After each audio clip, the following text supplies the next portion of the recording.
Okay, so welcome back, everyone, to the Feast recap that has somehow gone on longer than Feast itself. Once again, I'm your host, Matt number 2. I'm Blue Armor on the forums, and then joining with me is the same crew as part 1. We got Noah, Wilson, Jock, Michael, and Bina as we continue our discussion.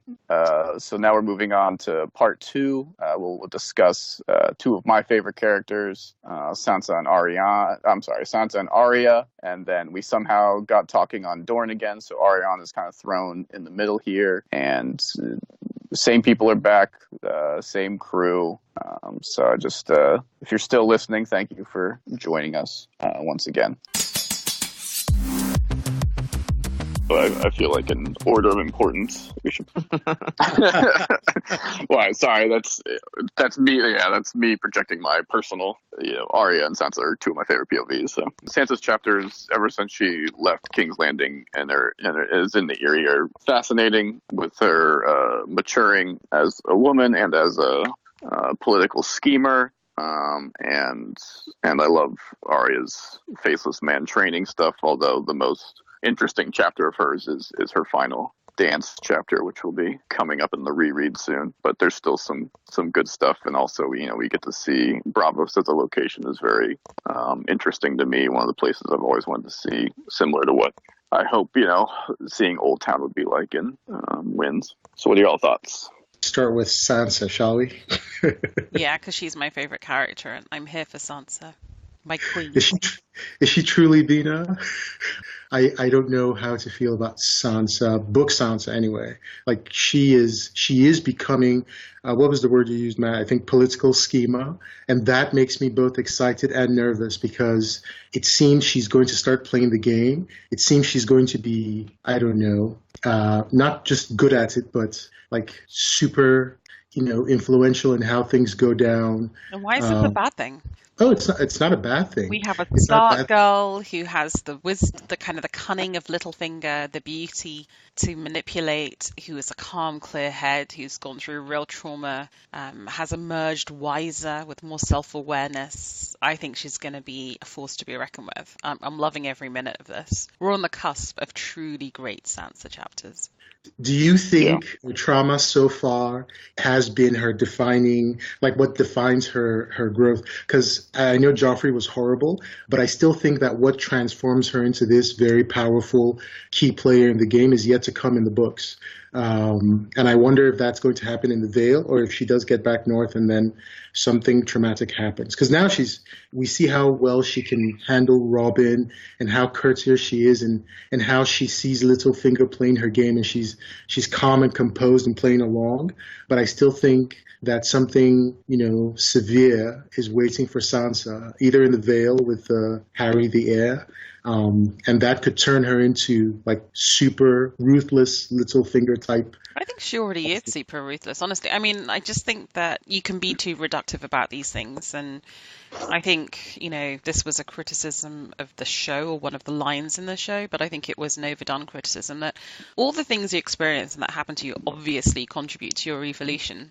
But I feel that Sansa is not specifically the product of the attempted rape in the mob scene in King's Landing or seeing her father's head chopped off. She's far more at this point, in a sense, a product of the grooming that Littlefinger, the very disturbing grooming that Littlefinger has done, and seeing the weirdness and twistedness of Lysa Arryn. And whatever happens to her in this, quote unquote controversial scene that's coming in the next book will be, of course, an experience that she's reacted to. But I would hate for people, I don't think George will do this. I would hate for this to be this sort of pivotal turning point in her character. Actually, I think it's been a far better written, more slow burning, maturing. And it shows how you can positively mature based on what you've experienced. And I love that in Sansa's character.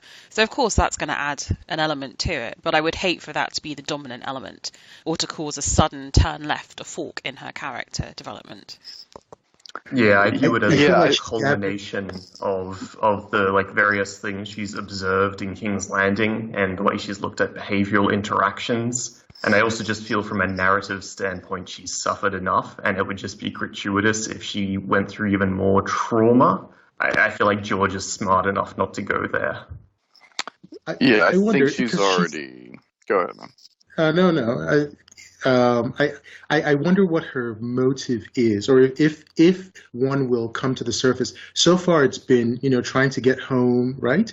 And maybe, just surviving. And she's getting really smart about doing that and dealing with all the things happening around her and, being very cognizant as to how the world works. Happy days.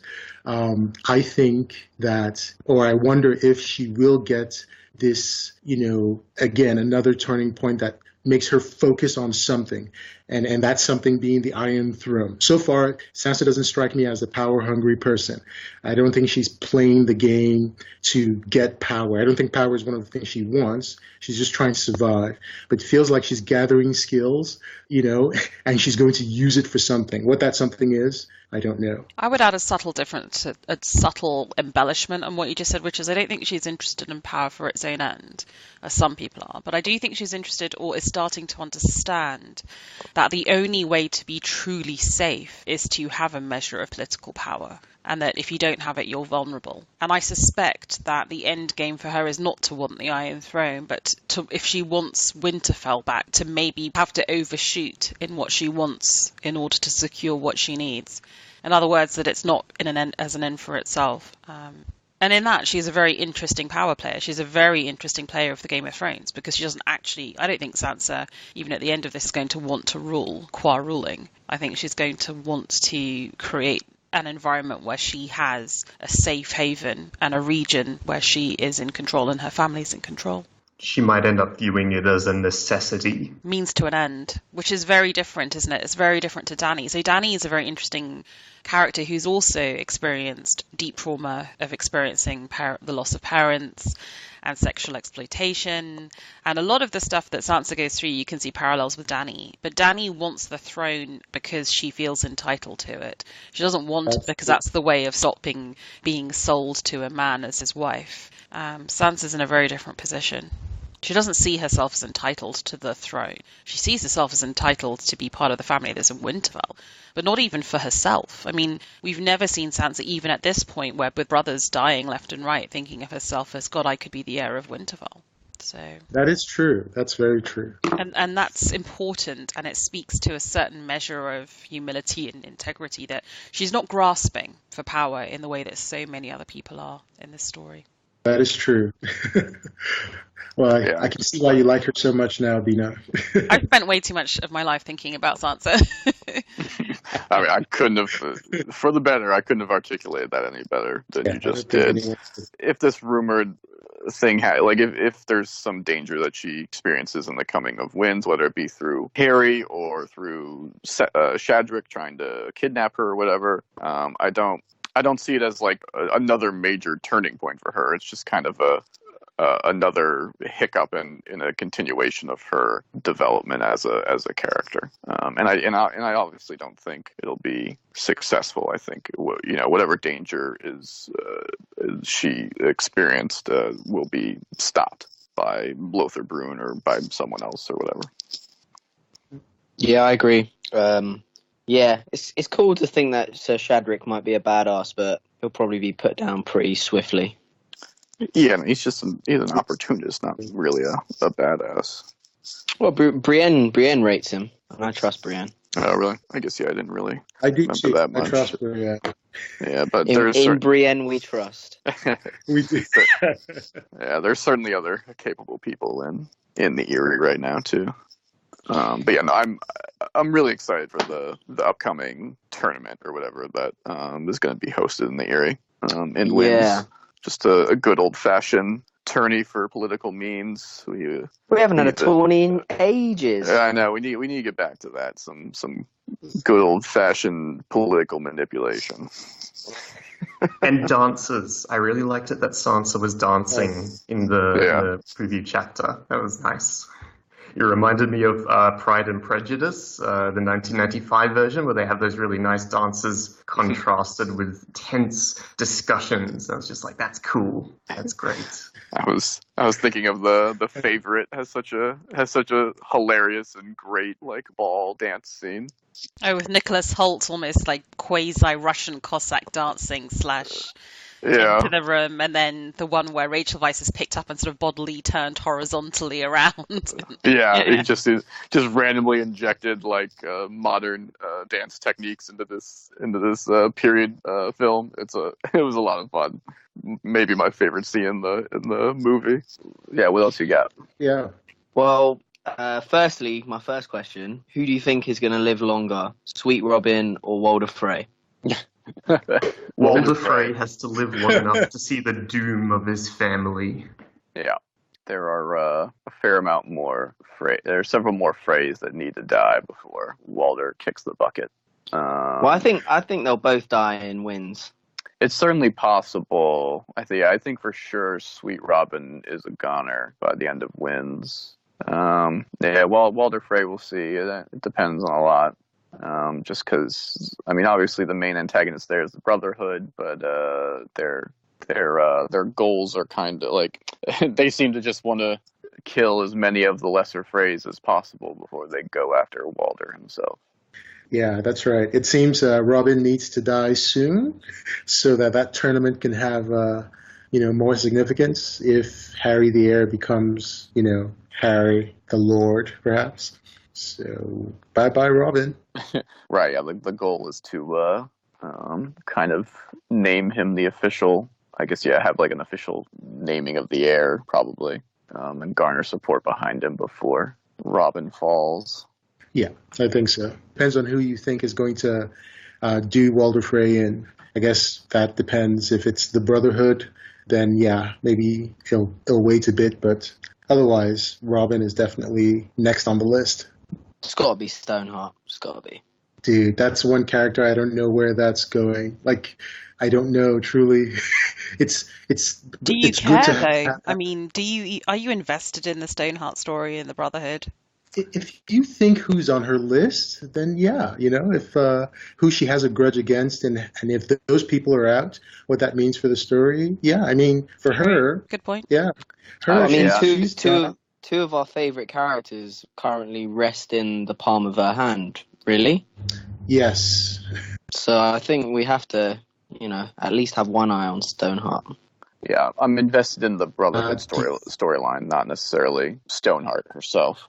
Yeah, it'll be interesting to see where that goes. I wonder where it ends with her. But yeah, she does have Brienne now, and I guess Jaime too. So we'll see.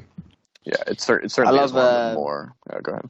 No, I was just going to say I love. I have been doing a little listening to the Game of Thrones audiobook. So being at that comment about Ned running around and the whodunit really fucking hits home.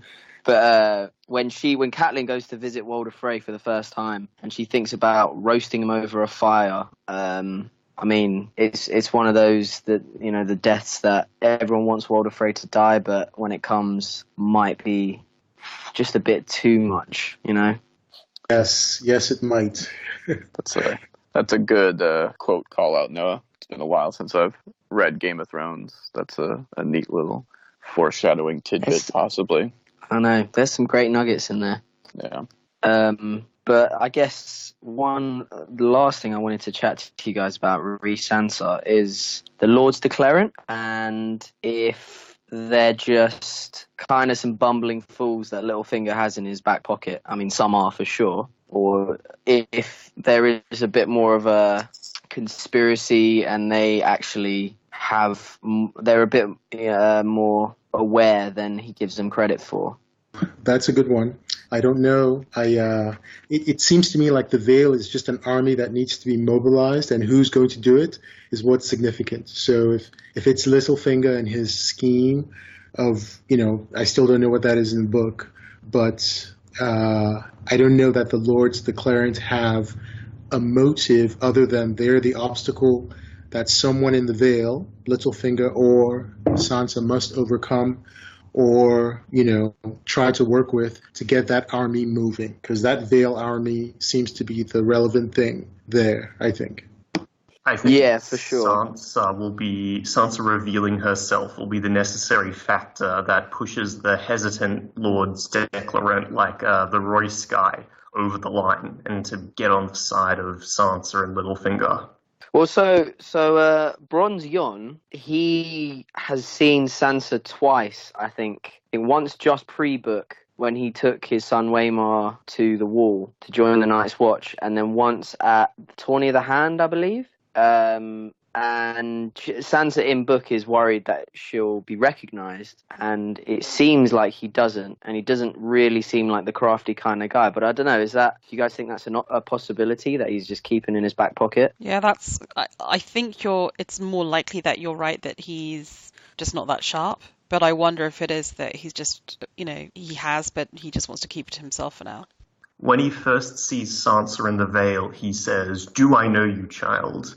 And Sansa says, "Oh, no, I'm Elaine Stone. You don't know me." But yeah, so interpret that as you will. Yeah, I do agree.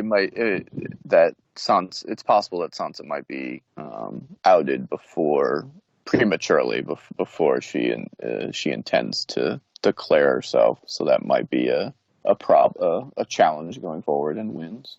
So if I read correctly, Anya Waynwood, who is one of the Lords Declarant, she knows who Sansa is, right? No, none of them do. They think she's alive. I don't think any of them do. Yeah, maybe. I don't know. Doesn't she have an inkling? Isn't it revealed that she accepted the betrothal? Precisely. Why else would she let a bastard of some, arsehole from the Fingers marry the heir of the Vale? For the dowry. That was the debt. Staggering. Yeah. I mean, at least Littlefinger on the surface says it's because of the debt, where he essentially just bought the betrothal from Waynwood. Yeah.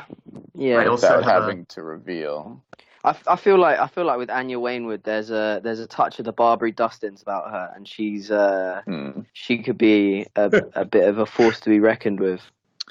Yeah. I mean, look, there's a ton of possibilities with people figuring out whether it's Waynwood, Bronzion, Miranda Royce, Shedrick. Yeah, obviously Shadrick has an inkling. So, I mean, then again, if she did know, then why wouldn't she just have Littlefinger killed and declare Sansa, and then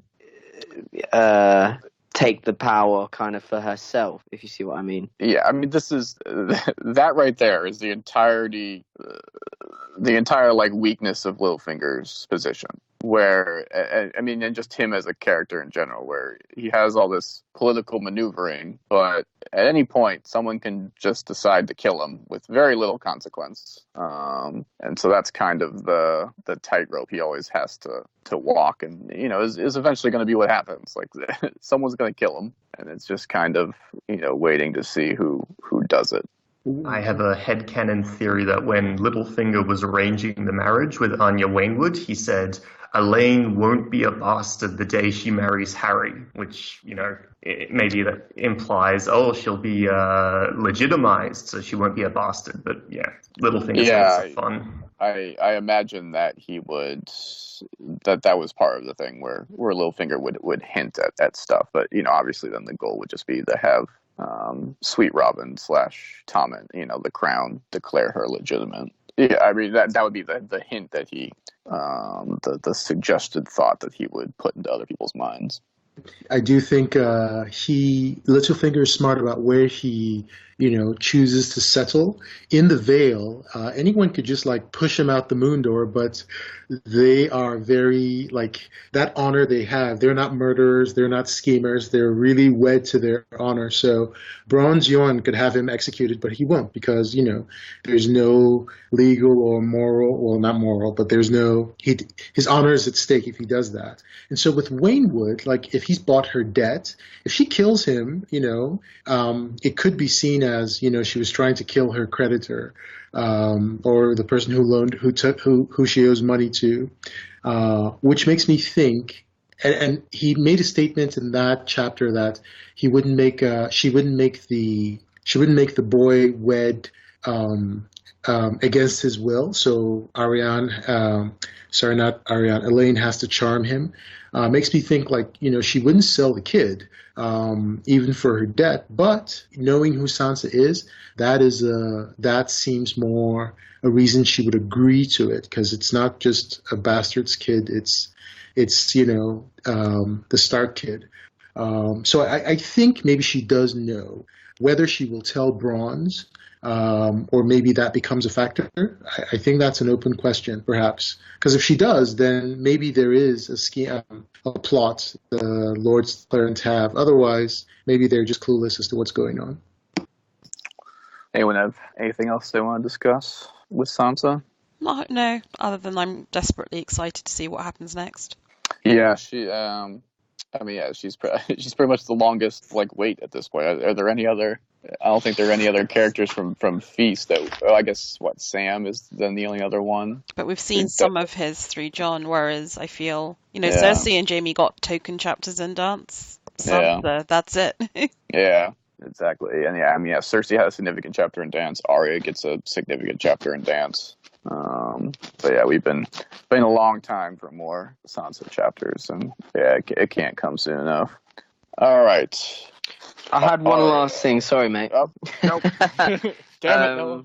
It's a real brief, just a little historical parallel that I kind of stumbled across between the Lords Declarant and some group called the Lords Appellant, a group of nobles in the reign of King Richard II who sought to impeach some of the king's favourites in order to restrain what was seen as a tyrannical and capricious rule. So I just thought it was pretty, that's a cool little parallel to history that George kind of picked up there.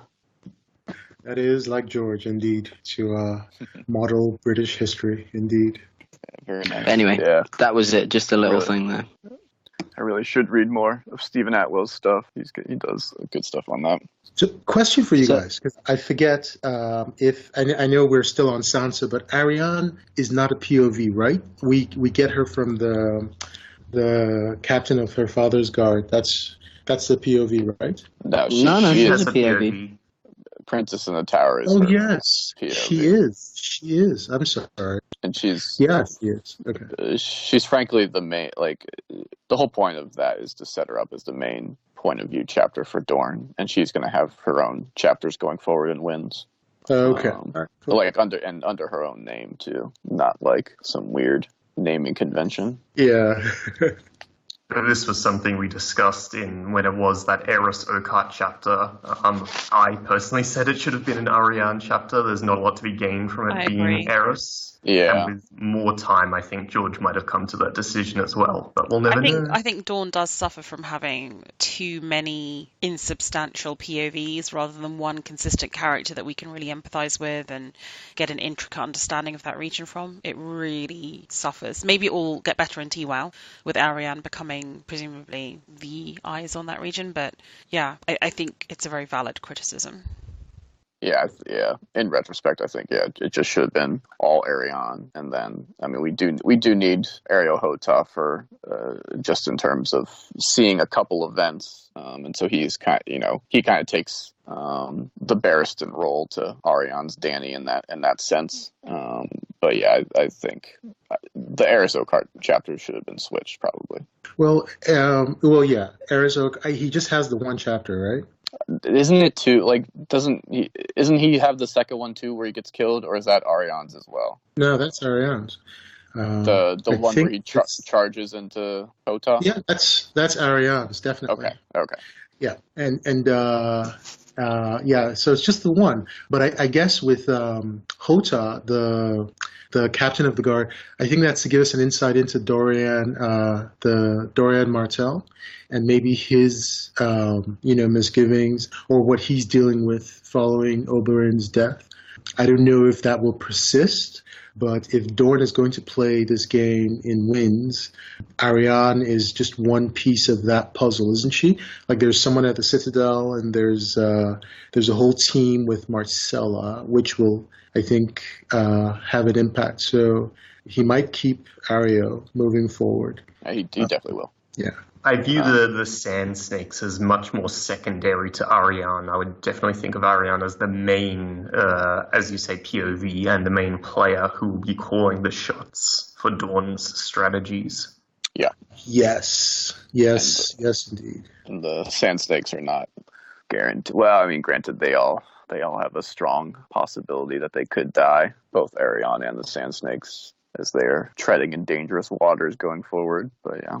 But they're more not one-note characters, but I doubt they're going to go through much character growth, whereas Arianne is set up to go through a fair amount of character growth over the course of her chapters. All right, Arya, Faceless Men, House of Black and White.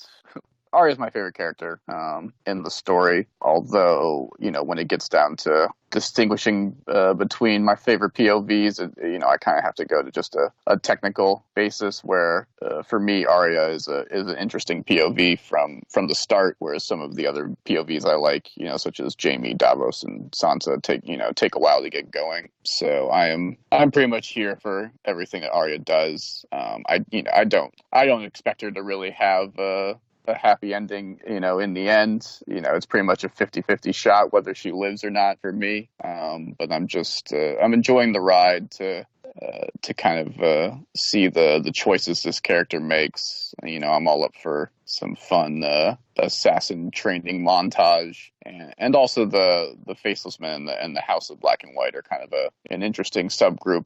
Like the Faith, who have some somewhat mysterious goals, and I'm kind of curious as to how they're going to turn out and how they're going to kind of relate to the overall story going forward.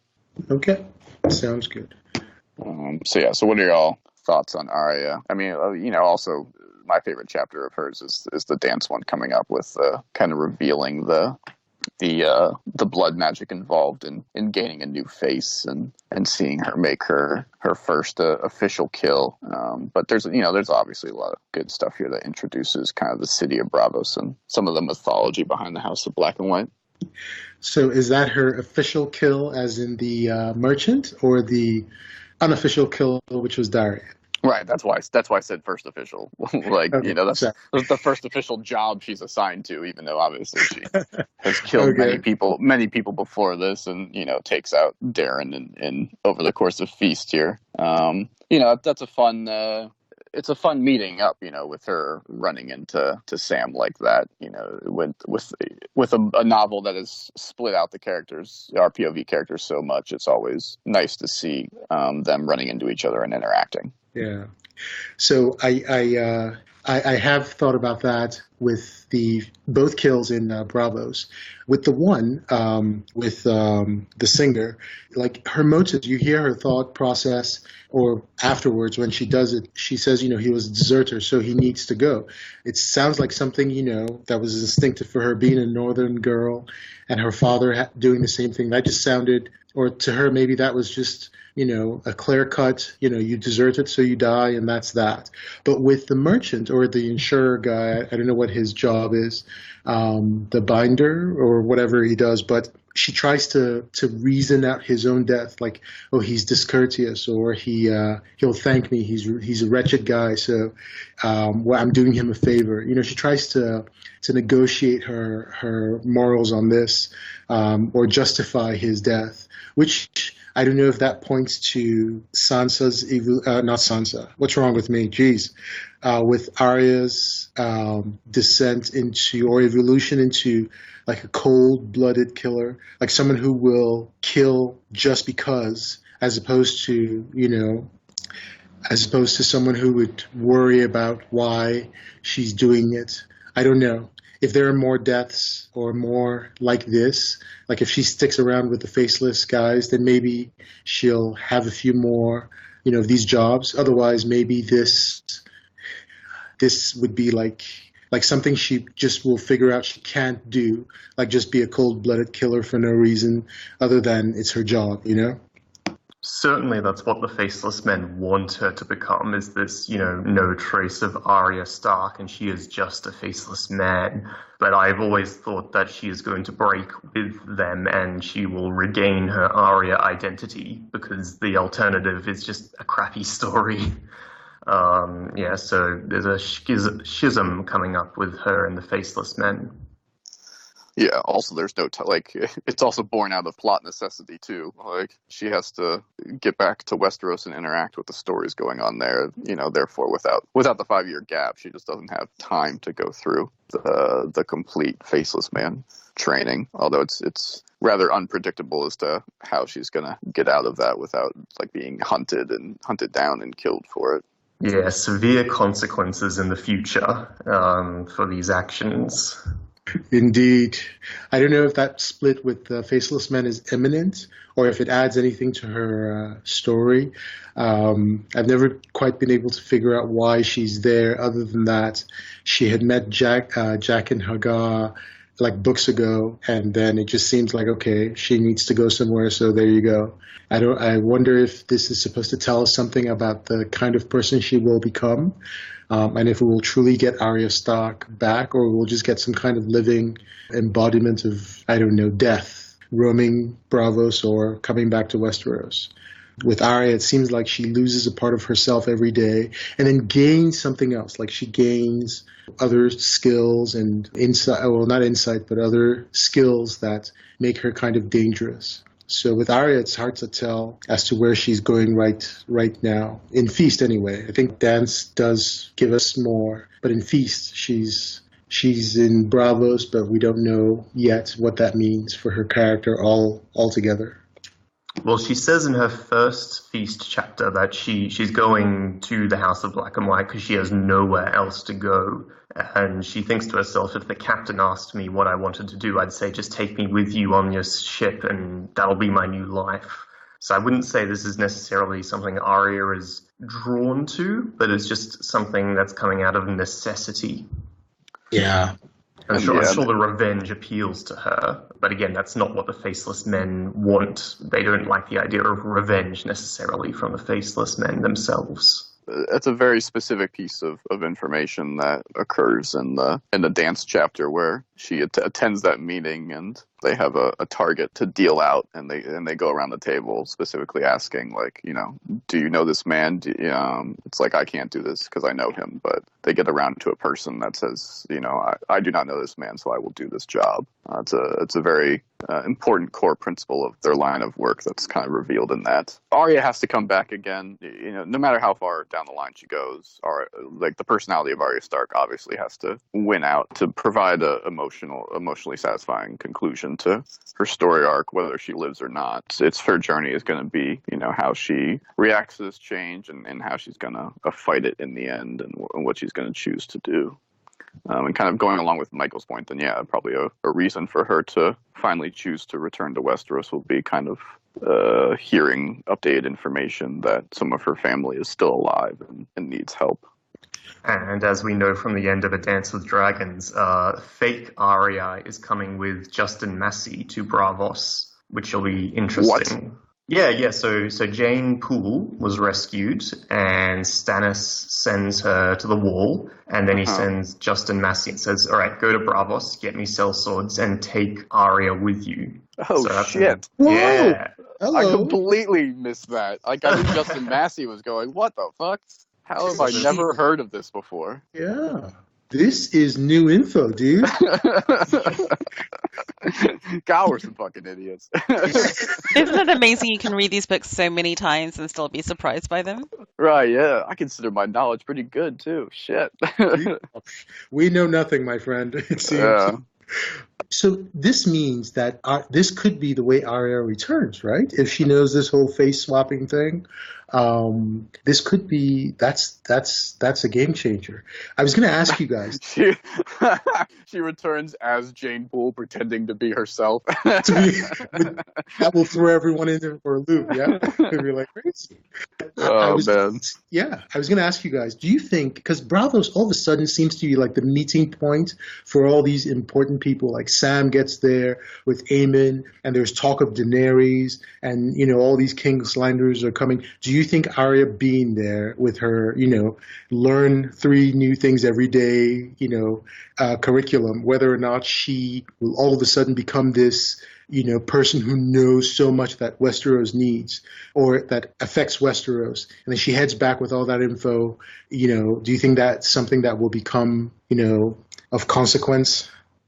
I feel like the 3 things that she's always told to go collect and give to the kindly man, most of them are kind of just useless, like it's just gossip and stuff. So I wouldn't say that's super essential information, but I do agree with you that Braavos is this ultimate meeting point where many characters are heading to.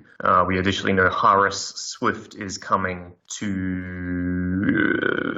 for something, for gold, to deal with the Iron Bank. Yes. Yeah, and then along with that we get, who is it, Raph, that appears in the Mercy chapter. Yeah, Raph the Sweetling. Yeah, and isn't, Maren Trant going to be traveling with Harris Swift too? So there's a decent amount of people coming to Arya that are on her list.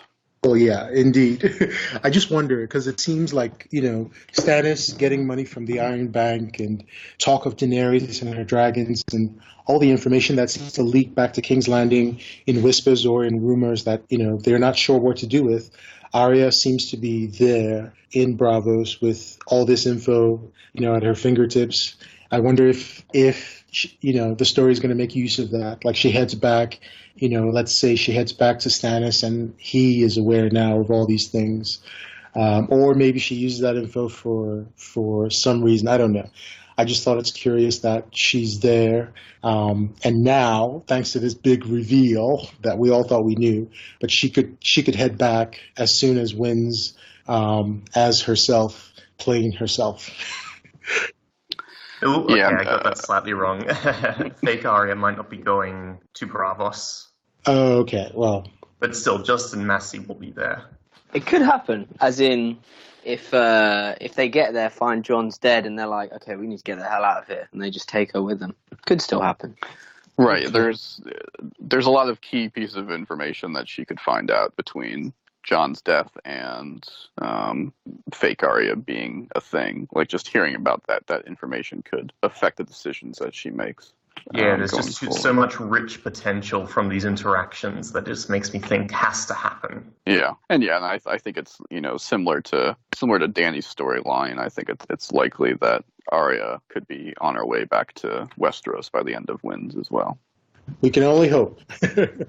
Right, yeah.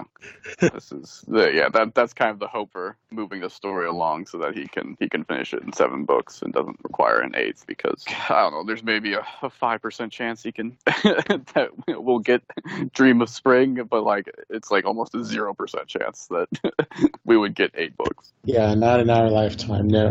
All right, everyone, thanks for joining me for part 2 of the Feast recap here. We got a nice little conversation here about Sansa and Arya, through some Arianne in the middle there. Join us next time for part 3, where we'll cover much needed Brienne and Greyjoy chapters as well, and maybe a little bonus in there as well. All right, thanks everyone. Bye, Matt. Thanks, Matt. Bye, Matt. Thank you.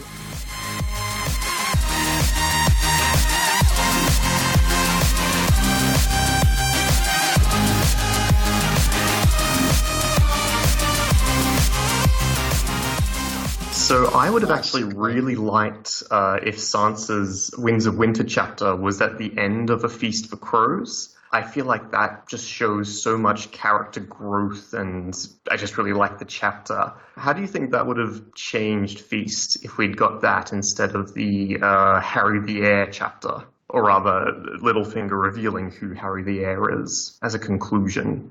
I liked it. I think it sets her up to the stage is set for her to arise and start playing the game, and I think it was a good ending. And it obviously made me want to know more and spend, as Bina said, far too many hours thinking about what's going to happen with Harry the Heir and Sansa, and also how the hell Harry the Heir is the heir. That is one complex motherfucking lineage that you had to figure out to get there. To listen to it 4 times to understand exactly whose grandkid he was. Jesus, it's complex. It's even reading it on the wiki. It's like, okay, hang on, got to draw this out. Yeah, exactly. I think the way Feast ended, we are pretty much sure Robin Arryn is a dead man, either by natural causes or of Littlefinger's little cocktail, which I still haven't figured that out. But if he does go, then Harry the Heir, and then I guess if Sansa does get him, or get with him, then she becomes a person of consequence. So to answer your question about how it would have felt if you ended with the Feast chapter, the Winds of Winter chapter versus Feast. I think with Feast, it's a question, like what happens now if Littlefinger's plan comes to fruition, and so you hold your breath waiting to see how that plays out.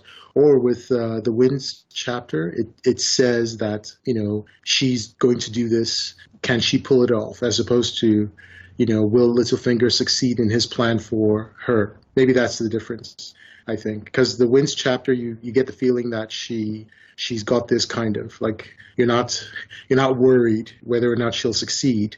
You're just like, oh, she knows what she's doing, kind of, right?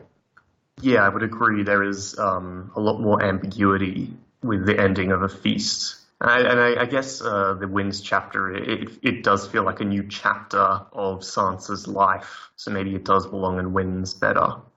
Yeah, I agree. Yeah, that is tough, kind of thinking about rearranging this, structurally, where George seemed very particular in kind of the chapters he ended Feast on, where everything is kind of there are a lot of like major moments and reveals in that, whether it's Sansa's or Princess in the Tower, or Arya going blind, Brienne up on the noose. Like there's, Cersei getting imprisoned. There's a lot of that where, it seems like it would be hard for a lot of the storylines to include another chapter at the end of them, and include that in Feast. Got to end with those cliffhangers, Yeah. keep waiting and wanting more, yeah. Yeah, keep us wanting more and then not delivering. That's the point, delayed. What's the saying? Like a delayed. No, I don't know what the saying is, but just keep us wanting. Right. Just unfortunately, this isn't a weekly TV show. Unfortunately, it's not. We'd be out of business. Yeah.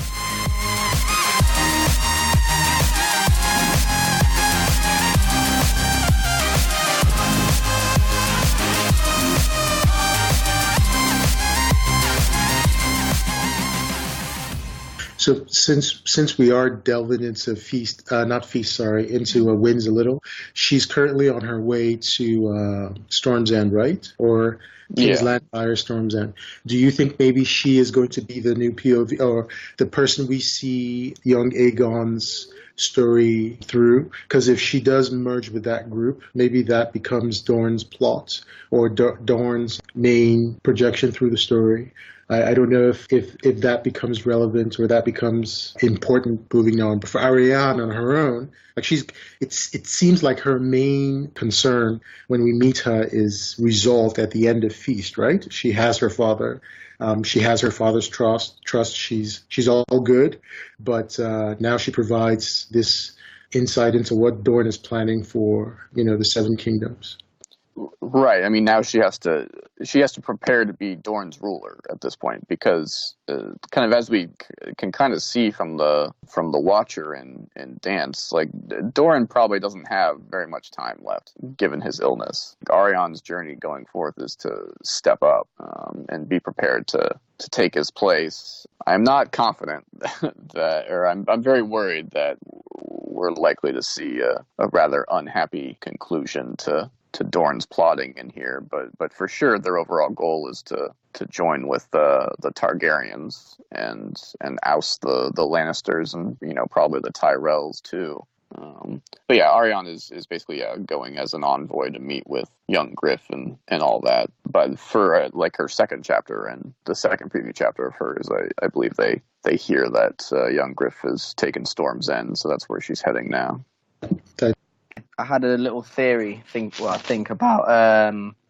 So you see Arianne's plot, obviously, to crown Marcella, and the person who told was Ellaria Sand, Oberyn's paramour, because the ultimate ending of the plot was to take Marcella to Hellholt, and Ellaria Sand's father is Harmon Ulla, the Lord of Hellholt. So if he was aware, I mean, he must have been aware, or one of them must have been aware that this is where it was going to ultimately end.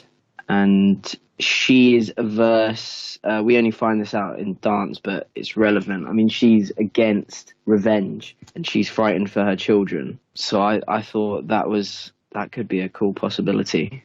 I don't think Ilaria or any of the others knew. The way Arianne always thinks about it is it's just the seven who made the journey. It is an interesting question. Were Myrcella and Arianne just going to rock up at Hellholt and be like, hey, what's up? Here's the new queen. I think so. I've always thought from a geographical perspective, the only one of the seven that she's going to encounter, Arianne, is Silver Centigar, who was on Estamont. So just from, convenience, it's going to be Silver who was the betrayer, so they can resolve this issue. Yeah, because it's a nagging one. I don't know. George likes to make us wait, with the whole who murdered John Arryn. We had to wait until Storm. I know. 3 books. Jeez. And it's basically I don't know if it's inconsequential gonna be anyway, isn't it? I mean, like, the book started off as a murder mystery, Game of Thrones, and it's all irrelevant. It makes it quite hard for me to go back and read not just that book, but particularly watching the show, because so much of it that you were invested in first time round, which is cracking whodunit, and it's just like, it doesn't matter. That's not what these books are about. It was really just the entry point into the series. Yeah, just like Ned going down Blacksmith's Road trying to figure out if Gendry's got black hair. And it's just like, whatever. Yeah.